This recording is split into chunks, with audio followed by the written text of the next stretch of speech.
Hello, my little dragonettes, and welcome back to the Horde. Today we are gonna be talking about, yes, I know, not professional at all. And is it upside down? Yeah, it's gonna be upside down. Dave Barry is not taking this sitting down. Okay, I have a little history with this guy, not personal. I did meet him. Yes, I actually have a book on my, not obviously not here, but I do have a shelf that is just shelf trophies, and one of them is one of his books, and he actually did sign it for me. So that is gonna be a keeper. Also, I've read that book like 4 times already. It's short, it's hilarious, I love it. I might do a video ramble on it after my next reread. We shall see. But we're talking about this one, which you can tell is a library book. So little history on him first. He used to be a humor columnist for the Miami Herald.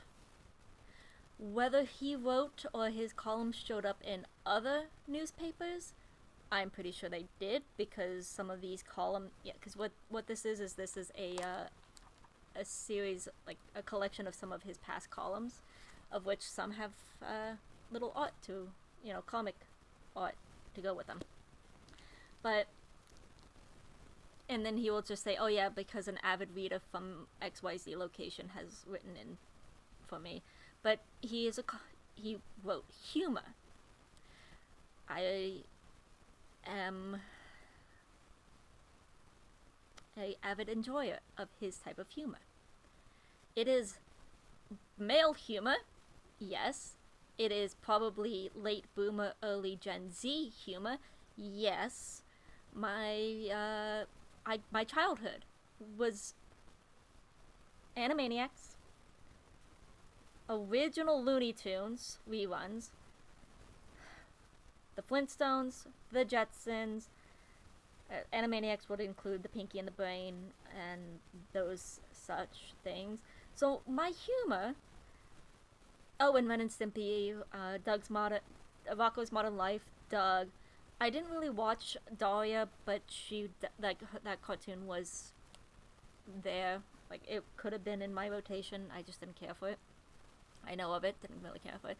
But again, that shaped my humor. My humor is very not. Yeah, it's not PG. There's a there is a parade. There we go. That's the one I was looking for. There's a parade that is held at the end of the last Sunday of the year, that basically lampoons everything that happened in the year.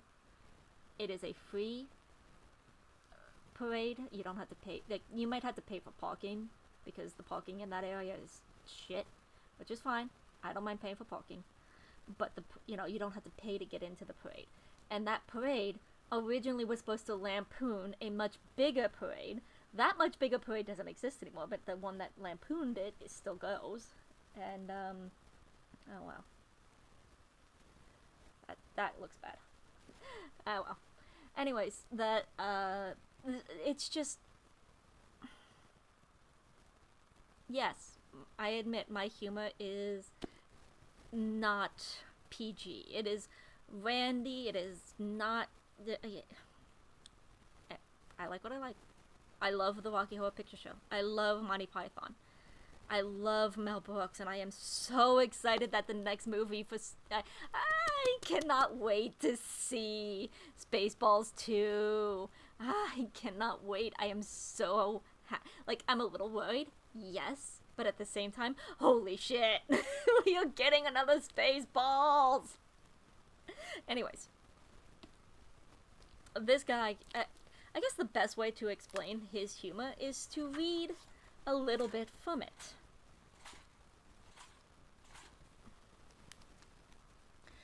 People often ask me, "Dave, what is the best part about being a professional humor columnist?"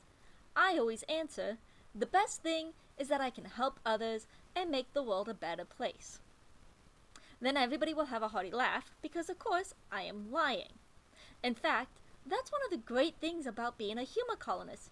You can lie. You get paid to lie. What other professional can say that? Okay, lawyers, but they have to wear suits. Whereas we humor columnists can wear whatever we want. We could report to work in a giant squirrel costume and our employees would not question it.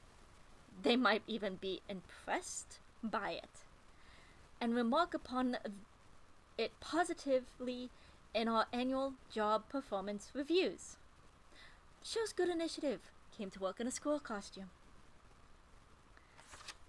So, and then we'll go over here. Let's see.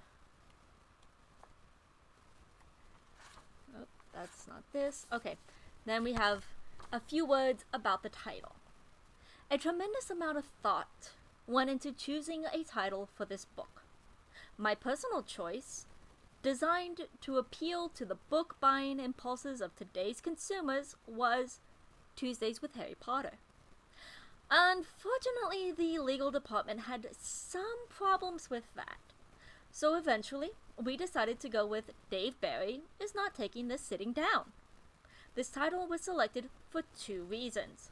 One, it reflects the fact that while on a superficial level, this work may appear to be humorous, its underlying theme, its raison d'être, pardon my French, I don't speak French, is the expression of deep concern and, yes, outrage about the forces of ignorance, injustice, oppression, and profound moral decay that beset American society today. And two, it meant that we could put a toilet on the cover. Because, yeah, he's sitting on a toilet. And to be fair, yes, the columns that he wrote, the ones that appear in here, there are a few of them that talk about, well, not a lot of social injustice, but the he had like three, maybe 4 articles on the pressure of a toilet flush. Like, oh yeah, we have to do this. You know, we have to replace all our toilets so that they don't flush as much water down the toilet, down the drain, because we're trying to conserve everything. And this is something that all of America has to do.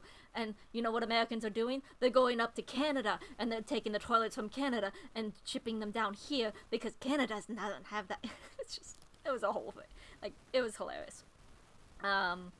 So yeah, a lot of those articles do kind of follow that, the moral decay kind of thing. But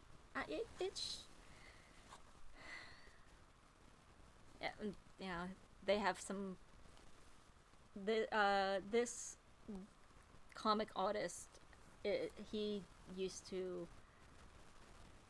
I don't know if he still does political comments or stuff like that, but yeah, a lot of his works, well, you know,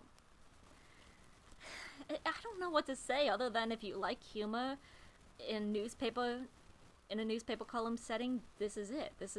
This guy has a lot of his essays, a lot of his columns compiled in other books. He has a few that are considered novels, which are basically him rambling about things for an entire length, and it's just one. There we go. Okay, so the one that I have as my own personal copy, I've read it multiple times, is Dave Barry Does Japan. So eventually, when I can find my copy up on the shelf, that I will bring it down. And oh, I see it. Okay, yeah, I found it. I might do that one. I might do a reread and ramble on it. But I mean, what can I say other than I basically read 2 clips, 2 excerpts from the book, and you've got essentially what his writing feels like. When I was reading this, I had like all them tabbed off, like I wanted to read. These are the ones that I wanted to read and everything, and I was just like, no,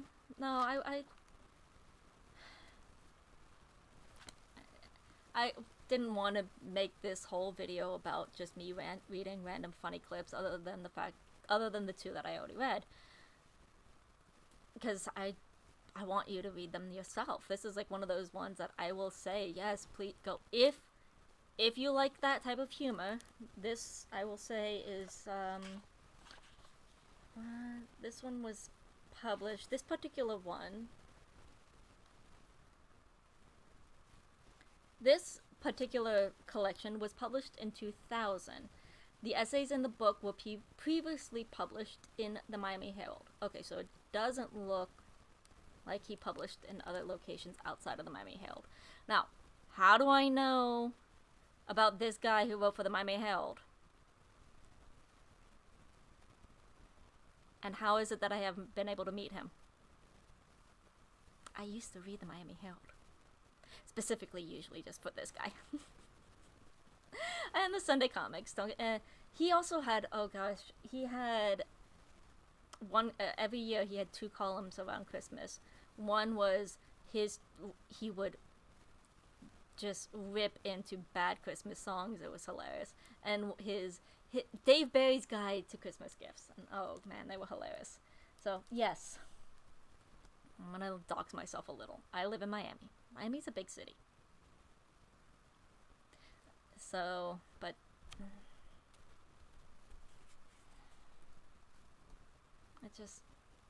I grew up reading some of his stuff straight from the newspapers.